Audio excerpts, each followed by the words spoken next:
convido os irmãos a abrirem suas Bíblias. O texto que se encontra no Evangelho de Marcos, capítulo 4, versículos 21 a 32. Marcos 4, 21 a 32.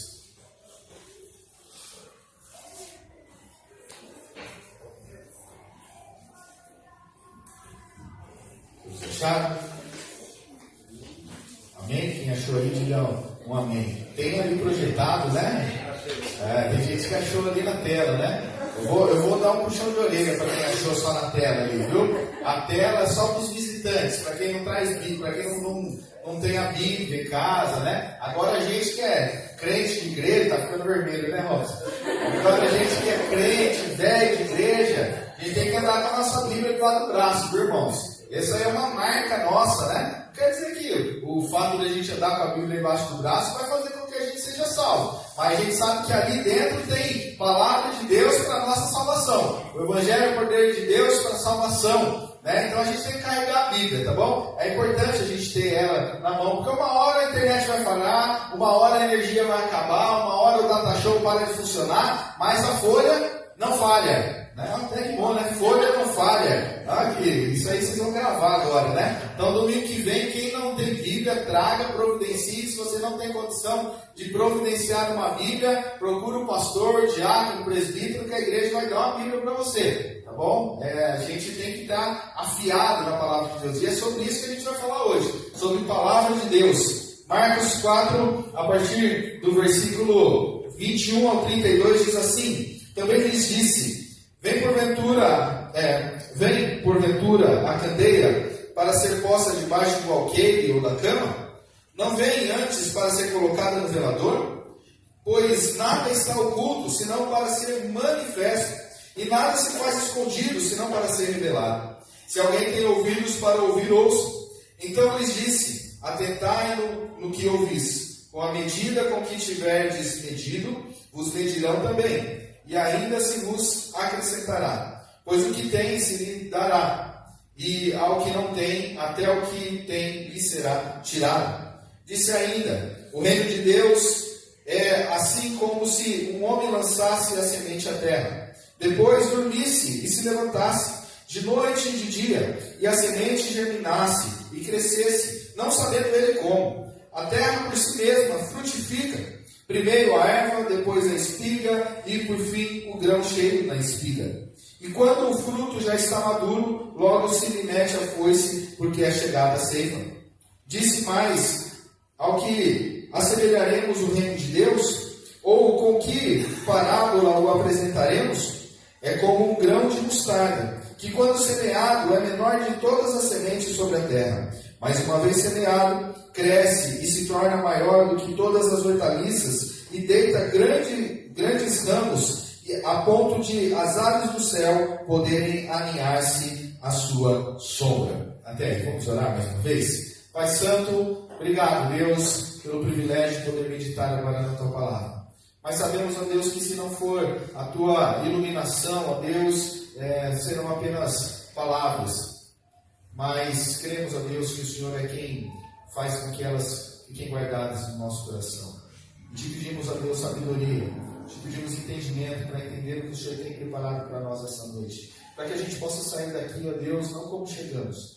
Para que nós saímos daqui, ó Deus, praticantes do que nós temos aprendido cada dia mais. Obrigado, Senhor. Obrigado porque o Senhor se revela cada dia mais a nós, através da Tua palavra. Em nome de Jesus. Amém.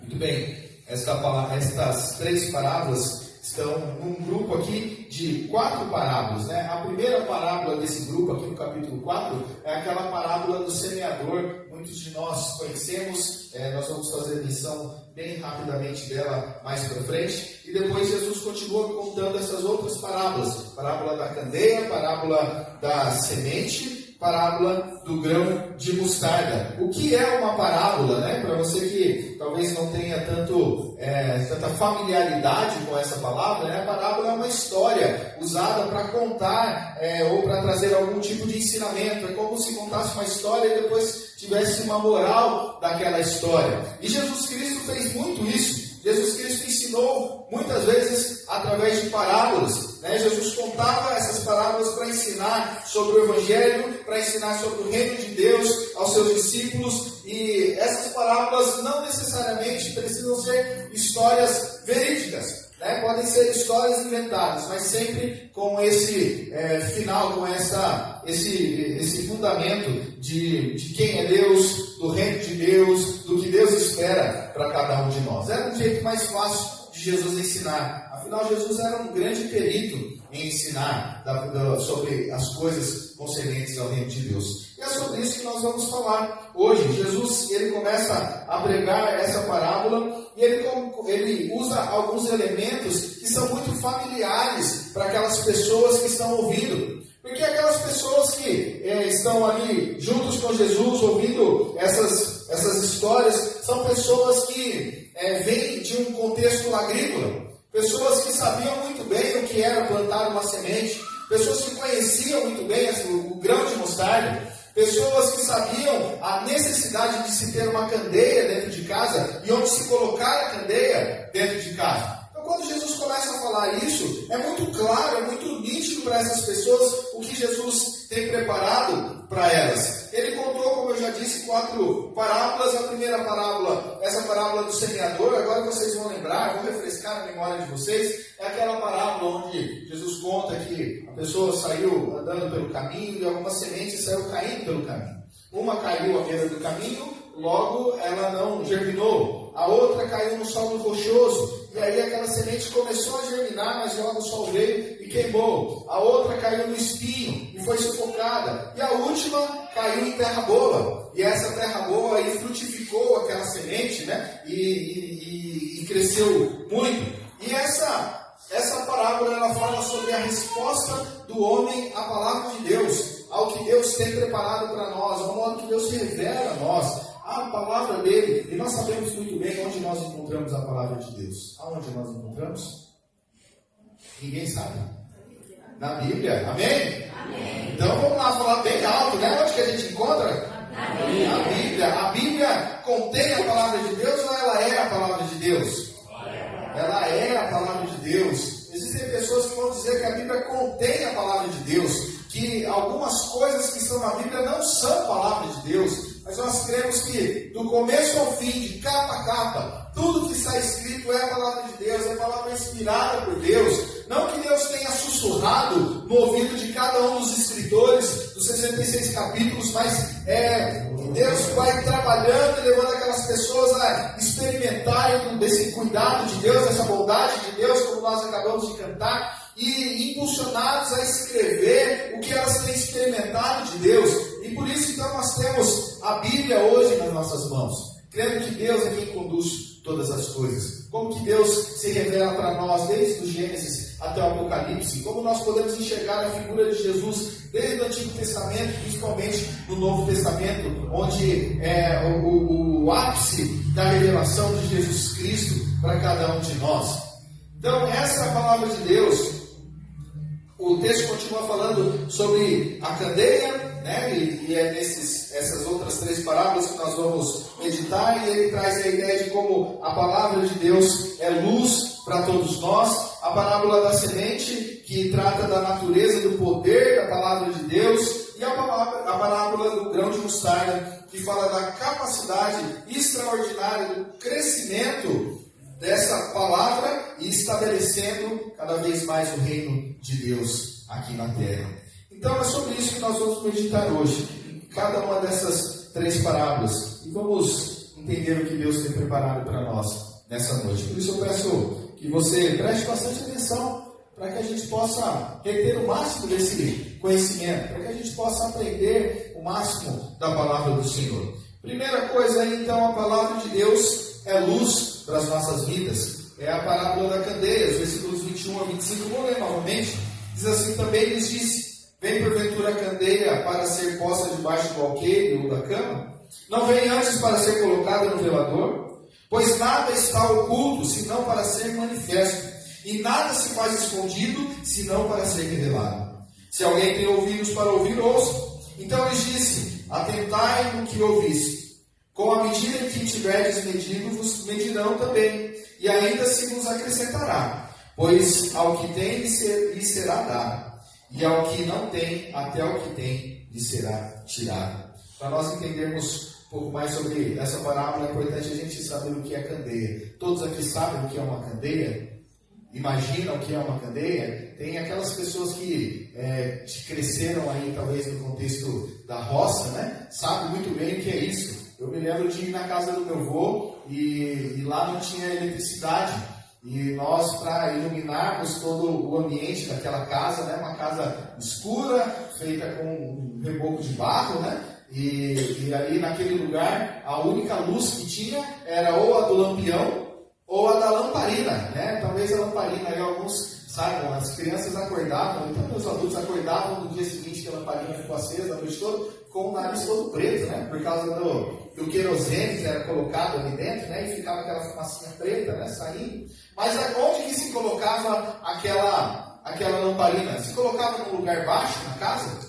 Não. Ela tinha geralmente uma prateleirinha na parte mais alta da parede. E essa prateleirinha é de fato o velador, que o texto aqui fala, né? A candeia sendo a lamparina, o velador sendo essa prateleira que se coloca no lugar mais alto. Porque se você colocar no lugar mais baixo, ela não vai iluminar. E se você colocar a lamparina ou aqui a candeia debaixo de um alqueire? Agora eu quero saber, quem sabe o que é alqueire? Né? O que é alqueire? Alqueire era um tipo de pote para se medir, para tirar um punhado de grão de dentro do saco, né? Então era um tipo de medida. Lá na época do sítio do meu avô, tinha as cabaças. Vocês lembram disso? Né? Então cortava-se ela no meio, virava um tipo de... Era a Tupperware da natureza, né? Essa durava, né? Eu acredito que existe até hoje essas cabaças lá, junto com meus tios e tudo mais, né? Então era algo que você usava para poder medir. Era um pote. Agora a gente vai colocar a candeia dentro desse pote, com esse pote virado em cima. O que vai acontecer? Vai iluminar alguma coisa? Pelo contrário, vai até apagar, né? Então é isso que o texto aqui está dizendo. Jesus está se referindo à palavra de Deus quando ele conta sobre essa história. Ele começou falando da palavra de Deus, que é jogada como uma semente, agora começa a falar sobre a candeia, de como a palavra de Deus é importante para nós. Nós podemos ver que a palavra de Deus ela é a luz que revela o que está oculto no nosso coração. E não é isso uma grande verdade?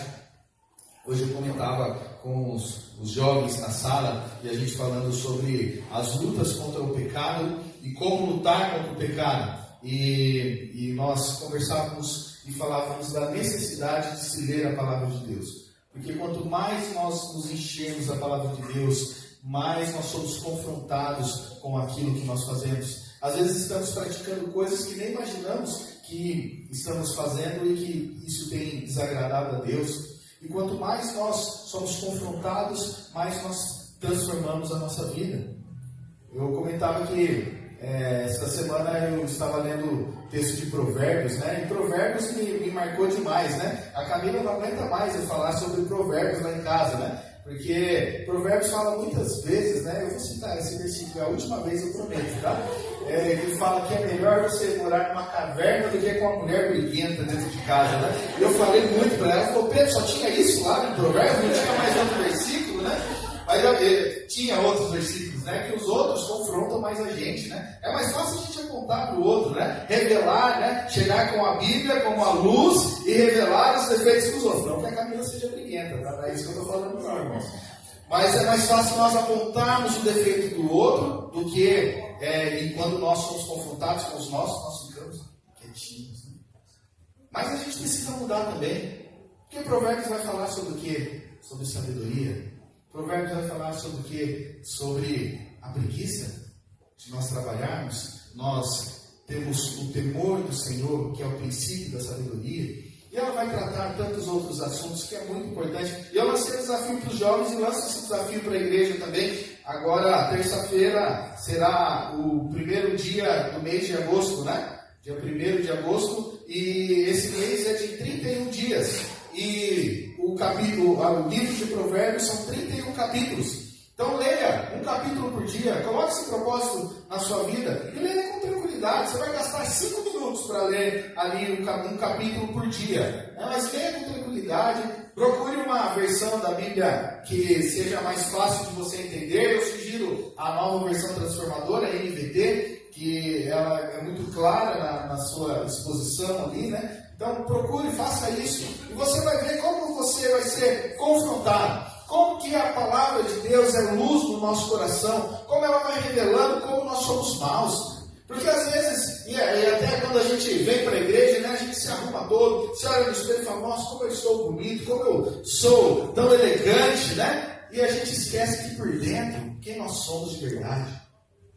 É muito fácil nós lembrarmos, como eu já disse, do defeito do outro, esquecermos do nosso defeito. Mas a palavra de Deus, ela serve como essa luz que ilumina o nosso coração. Quanto mais perto de Deus, quanto mais nós buscamos a Deus, mais nós temos a consciência de quem nós somos e de como nós somos pecadores. E aí nós chegamos no que Paulo diz, olha, o bem que eu quero fazer, esse eu não faço, mas o mal que eu não quero, esse sim eu faço. Por quê? Porque a palavra de Deus ilumina o coração. A palavra de Deus nos confronta e nos chama para viver algo diferente. E a pergunta é, diante da palavra de Deus, que muitos não trouxeram hoje aqui, né? Só olharam lá no Data Show. Essa palavra que está lá na sua casa, tem iluminado a sua vida? Tem iluminado o seu coração? Aonde está a palavra de Deus? Talvez você que esteja agora, vamos mudar aí, né? Tem gente que trouxe a Bíblia também. Mas talvez para trazer a Bíblia hoje para a igreja, você teve que pegar ela ali, pegou na mão, olhou e deu uma passada de mão assim para tirar a poeira dela, né? Porque ela ficou lá na estante a semana toda, você nem mexeu nela. Na hora que você tirou ali da estante, ficou aquele quadradinho assim, limpinho e em volta empoeirado. Será que foi isso que aconteceu? Será que nós não fazemos o que aqui Jesus está nos alertando para não fazer, de verdade? Colocar a candeia debaixo do alqueire? Será que a gente tem colocado a palavra de Deus? E quando eu digo colocar a palavra de Deus, não é abrir a Bíblia lá na estante e deixar no Salmo 91, né? E achar que a Bíblia ela tem um poder místico de expurgar todo o ambiente da casa, né? Como se fosse um tipo de bom ar, alguma coisa assim, né? Que elimina todas as impurezas espirituais, né? do ambiente. Mas que lugar a Bíblia toma na sua vida? Ela é prioridade na sua vida? Está lá no topo para iluminar a sua vida, iluminar a sua casa? Muito importante nós pensarmos sobre isso, irmãos. Quando nós olhamos para os mandamentos, os 10 mandamentos, nós entendemos que nós somos incapazes de cumprir tudo aquilo. Nós não conseguimos cumprir tudo aquilo. E esses 10 mandamentos servem como um espelho para nós, para mostrar realmente vocês não são capazes. Mas existe alguém que é capaz. E isso aponta para Jesus Cristo. Aquele que veio e cumpriu todas as coisas. Aquele que deu a vida em favor de nós. Aquele que foi justo de verdade. Aquele que não conheceu o pecado, mas tomou todos os nossos pecados nos seus ombros e foi crucificado, pagou pelos nossos pecados naquela cruz do Calvário. Tomou o nosso lugar. Pagou a nossa dívida. E como nós sabemos disso? Através da palavra de Deus. Portanto, queridos, nós somos chamados para devorar a palavra de Deus, para estarmos cheios dela, porque a boca fala que o coração está cheio.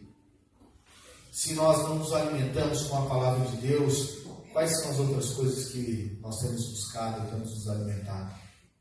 Será que nós temos nos conformado em ver aquelas pregações nos Reels ou nos vídeos rápidos ali na internet, né, onde a gente vê um pastor, um cortezinho rápido, né, um pastor trazendo ali uma mensagem que é muito boa, mas é muito rápida e que dali 2 minutos a gente já esqueceu. E a gente acha que isso é alimentar o nosso corpo, alimentar a nossa alma.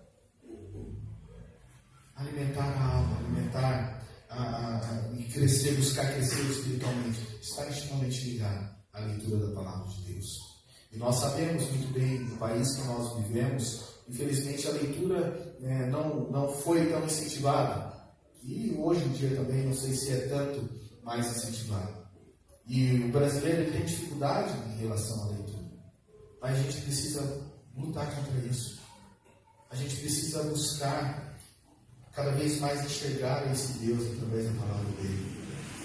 Nós falamos sobre isso ontem, lá na roda de viola. Nós falamos que nós precisamos buscar sabedoria. E Paulo se refere a Jesus como a sabedoria de Deus, lá em 1 Coríntios, capítulo 1. E depois a gente foi lá para João, capítulo 5, versículo 29, se não me engano, onde diz que as Escrituras testificam sobre Jesus. Qual o Jesus que nós conhecemos? É o Jesus do TikTok? É o Jesus da boca de pregadores? É o Jesus dos vídeos que nós vemos, vídeos rápidos ou até vídeos longos? Ou nós conhecemos através da meditação da palavra do Senhor? A palavra do Senhor é luz para nós, queridos. Temos iluminado a nossa vida com essa luz, temos nos dedicado na leitura da palavra de Deus, para que a cada dia nós entendamos cada vez mais qual é a vontade de Deus para a nossa vida. Temos iluminado as nossas casas com a mensagem maravilhosa de Jesus, temos falado de Deus para os nossos familiares, temos iluminado a nossa cidade com a proclamação do Evangelho, para que as pessoas que ainda não conhecem possam de fato ter esse encontro com Deus. E nós só conseguiremos fazer isso se nós estivermos impregnados da palavra do Senhor, se nós conhecermos de fato a palavra do Senhor. Talvez você conheça até alguns filmes que você já assistiu tantas vezes que você sabe até as falas daquele filme, mas não conhece um versículo de cor. Que a gente possa se dedicar mais no conhecimento desse Deus, através da palavra do Senhor. Salmo 119, 105 diz: lâmpada para os meus pés é a tua palavra e luz para os meus caminhos. Queridos, que a gente possa dedicar cada vez mais a conhecer a palavra de Deus. Mas ainda, a segunda parábola, ela nos lembra que a palavra de Deus é poderosa para frutificar em nossos corações.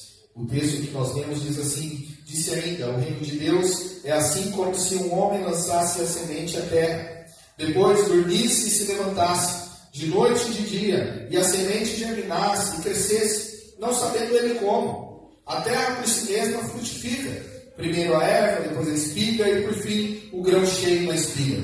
E quando o fruto já está maduro, logo se lhe mete a foice, porque é chegada a ceifa. Alguns escritores vão dizer que Jesus ensinou essa parábola no intuito de encorajar os seus discípulos. Porque, como eu já disse, essas 3 parábolas é um bloco de 4 parábolas, e a primeira é a parábola do semeador. E naquela conta do semeador, a gente vai ver que você pode pregar o Evangelho, pode falar de Jesus Cristo, lançar a semente da palavra de Deus para as pessoas, e apenas um quarto será de fato germinado. Os 3 quartos não vão dar frutos. E talvez isso no coração daqueles discípulos tenha caído como uma bomba, essa notícia. Porque olha, a gente vai falar de Deus, vai falar do seu amor, Jesus. Vamos falar de tudo que o Senhor vai passar. E uma pequena parcela só que vai receber essa mensagem. E aí então Jesus conta essa parábola. Talvez eles tenham caído no erro de pensar que a resposta a essa semente, ou o frutificar dessa semente que cai no coração, seja de responsabilidade humana. Mas o texto aqui vem nos lembrar que não é assim. Você já fez aquela experiência, né, de pegar um feijãozinho, colocar no algodão e encher de água ali, né, e deixar ali em algum lugar, e aí dia a dia você olha, de repente aquele feijão abre e já sai um broto, e ali ele vai crescendo. É tão bonito isso, não é verdade? E você já se perguntou o que faz tudo isso acontecer? Porque no algodão não tem nada, na água tem alguns minerais ali, né? E é tão maravilhoso olhar e entender que tudo isso é Deus que faz. É Deus que faz a semente germinar. Às vezes a gente tem até alguma semente. Eu me lembro uma vez que a Camila foi em algum lugar, em alguma reunião, não lembro que reunião foi essa, e deram um pacotinho com sementes de girassol. E essa semente, ela pegou aquele pacotinho, enfiou dentro da bolsa, e vocês sabem como é bolsa de mulher, né? A bolsa ali tem de tudo lá dentro e é quase que um limbo, né? Para achar alguma coisa ali é complicado, né? Principalmente aquelas bolsas grandes, né? E eu me lembro que muito tempo depois que ela recebeu essas sementes, meses depois, essas sementes guardadas dentro de um saquinho, estava lá ainda, dentro da bolsa dela, e ela um dia, limpando a bolsa lá, né, tirou milhares de coisas lá de dentro, e saiu esse saquinho dele. Eu estou pegando pesado hoje, né? Depois a gente conversa, cara. Como que é a frase do Encontro de Casais? Não me exponha, né? Não me exponha.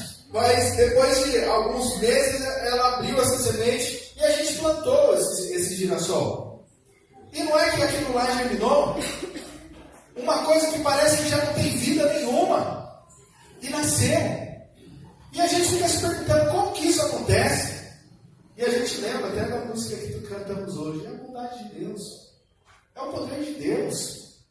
É Deus que faz todas essas coisas acontecerem. E não é assim também a semente que cai no coração das pessoas? Não é assim na nossa vida? Quando ouvimos a mensagem do Evangelho, talvez você nem se lembre a primeira vez que você ouviu a mensagem de Deus, que você ouviu que só Jesus Cristo salva, que não existe outro caminho, que não seja através de Jesus Cristo para alcançar a salvação. E talvez daquela primeira vez, até você de fato entender essa mensagem, tenha passado muito tempo. Mas não foi você que fez com que aquele fruto desse, que aquela semente desse fruto no seu coração. Mas é o próprio Deus que faz isso. É o próprio Deus que sabe o momento certo, a hora certa.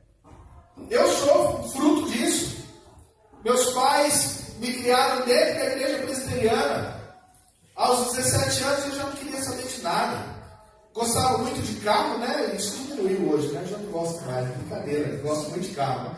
Gostava demais de carro. E aí meu pai, e já tinha até carro aos 17 anos, né? Se a gente pudesse chamar de carro, né? Que era um carro todo destruído, mas tinha.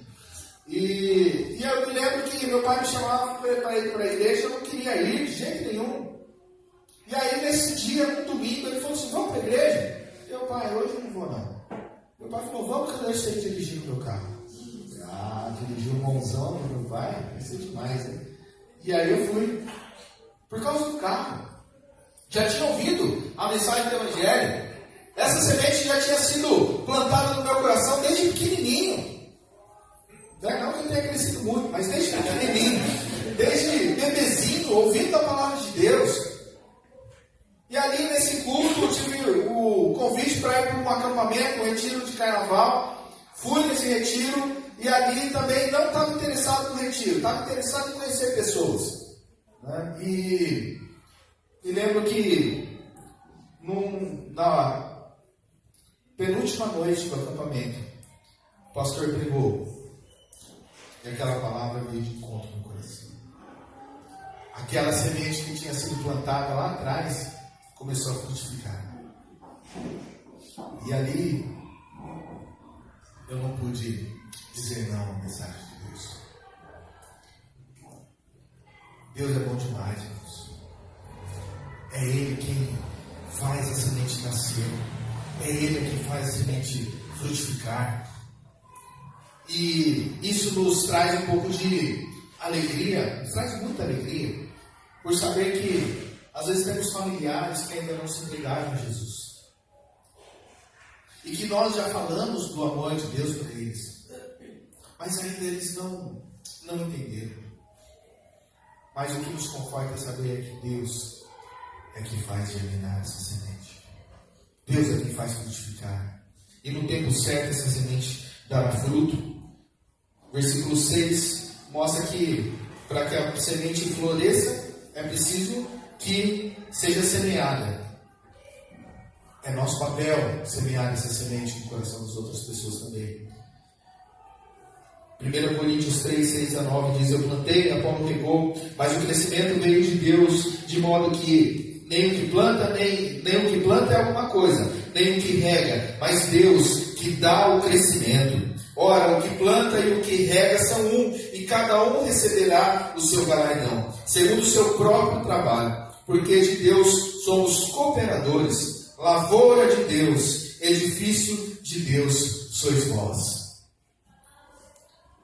Do mesmo modo que nós vimos na parábola anterior, é necessário proclamar o Evangelho, proclamar a palavra de Deus, porque Deus é quem dá o crescimento. Depois, versículo 17, diz que não tem o que a gente faça para que essa semente cresça mais rápido, mas é Deus quem dá o crescimento.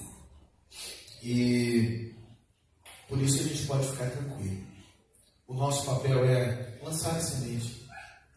Não sabemos como é o solo, mas Deus sabe como é o solo. E no tempo certo, Ele dará o fruto. Texto 2 Coríntios diz assim: graças, porém, a Deus, que em Cristo sempre nos conduz em triunfo e por meio de nós manifesta em todo lugar a fragrância do seu conhecimento. Porque nós somos para com Deus o bom perfume de Cristo, tanto nos que são salvos como nos que se perdem. Para com estes cheiro de morte para morte, para com aqueles aroma de vida para vida. Quem, porém, é suficiente para estas coisas?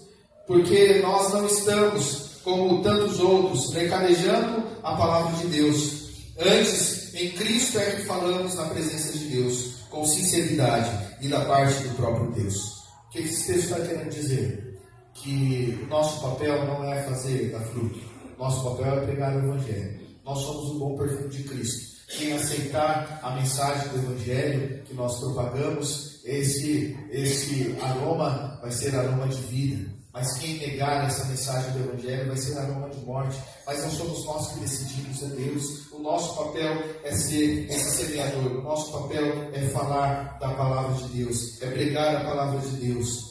Nós podemos entender, aprender que esse crescimento da palavra nos corações é um crescimento gradual. O versículo 28 nos fala sobre isso. A semente é o início da nossa vida espiritual. Depois da conversão, estamos numa busca crescente de espiritualidade. Estamos crescendo espiritualmente, desenvolvendo cada vez mais a nossa fé. Mas também, no devido tempo, haverá a colheita dos frutos, que é o que fala o versículo 29. E quando será esse tempo para a nossa vida? Quando Jesus Cristo voltar. Porque nós cremos que Jesus Cristo, Ele viveu aqui entre nós, que Ele sofreu tudo que nós muitas vezes sofremos, experimentou o que experimentamos. Ele sabe o que é ter medo, sabe o que é ter angústia, Ele sabe o que é ter fome, sabe o que é ter sede, sabe o que é ter frio, sabe o que é ter sono. Jesus Cristo experimentou todas essas coisas, tudo isso para nos salvar, e Ele tomou o nosso lugar naquela cruz do Calvário e Ele morreu. Mas como nós vemos aqui nessa cruz que está aqui atrás, essa cruz está vazia. E a cruz que Jesus Cristo foi crucificado também está vazia. O túmulo também está vazio. Porque Jesus Cristo ressuscitou. E Ele voltou ao Pai, depois de aparecer para muitos cristãos, muitos dos seus seguidores. Ele ensinou ali por 40 dias aos seus seguidores. E Ele subiu ao Pai. Com uma promessa que Ele irá voltar. Que Ele irá restaurar todas as coisas, que Ele irá nos dar um corpo de glória, e nós iremos viver num lugar onde já não existirá mais dor, não existirá mais tristeza, não existirá mais pecado, não existirá mais doença, não existirá mais nada que é consequência do pecado. Inclusive nós seremos incapazes de pecar neste lugar. Jesus Cristo vai voltar, queridos, e esse texto fala sobre isso. Que Jesus, que essa semente que dá fruto no nosso coração, ela vai crescendo, crescendo, até chegar no momento da seca. Hoje nós estávamos falando sobre morte. Tantos queridos aqui perderam seus entes queridos nessa semana. Né? Todos os tios. Né? A Camila e seus familiares perderam há 2 semanas. O Jair perdeu o tio e a tia essa semana. O seu Wilson perdeu o tio essa semana. A Edilene perdeu o tio também nesta noite. Tantas pessoas que passaram pela morte. E é algo tão triste, mas nós falávamos aqui antes de começar o culto. Nós não queremos morrer. Nós amamos a nossa vida, porque Deus nos deu a nossa vida, e nós não fomos criados para a morte. Nós fomos criados para a vida. Nós experimentamos a morte por causa do pecado.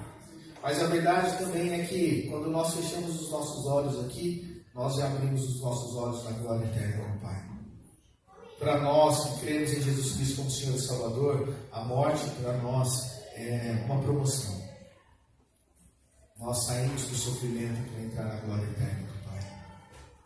Tudo isso por causa daquela sementinha que foi plantada. Aquela sementinha que o próprio Deus veio abençoando, regando, fazendo crescer, dando fruto. E por fim, a terceira parábola, a palavra de Deus é poderosa para fazer com que o reino de Deus cresça. O texto diz, disse mais, aqui assemelharemos o reino de Deus, ou com que parábola o apresentaremos? É como um grão de mostarda, que quando semeado é o menor de todas as sementes sobre a terra. Mas uma vez semeado, cresce e se torna maior do que todas as hortaliças e deita grandes ramos, a ponto de as aves do céu poderem alinhar-se à sua sombra. A parábola do semeador retrata a responsabilidade humana e a parábola a parábola do semeador lá retrata a responsabilidade humana de se jogar a semente. A parábola da semente que nós acabamos de ver, ela trata da soberania de Deus, fazendo com que essa semente traga um crescimento abundante. Agora nós vemos o resultado de tudo isso. Agora nós vemos o que acontece como consequência de tudo isso. Jesus fala sobre o reino de Deus, o reino de Deus que já está estabelecido. Nós já experimentamos desse reino de Deus, amém? Amém. Nós experimentamos da vida eterna já, mas nós morremos. Nós experimentamos da bondade de Deus, mas muitas vezes ficamos tristes. Nós experimentamos dos milagres de Deus, mas muitas vezes ouvimos o não de Deus. Nós experimentamos da paz, mas muitas vezes ficamos irritados. Passamos por tristezas. Passamos por lutas. Por que isso acontece então, se a gente já está vivendo o reino de Deus? É pelo fato, queridos, que o reino de Deus de fato foi estabelecido na terra. E nós experimentamos de algumas coisas do reino de Deus, mas ainda não plenamente. Quando Jesus Cristo voltar, esse reino será estabelecido por completo. Aí sim, experimentaremos a paz eterna com Deus.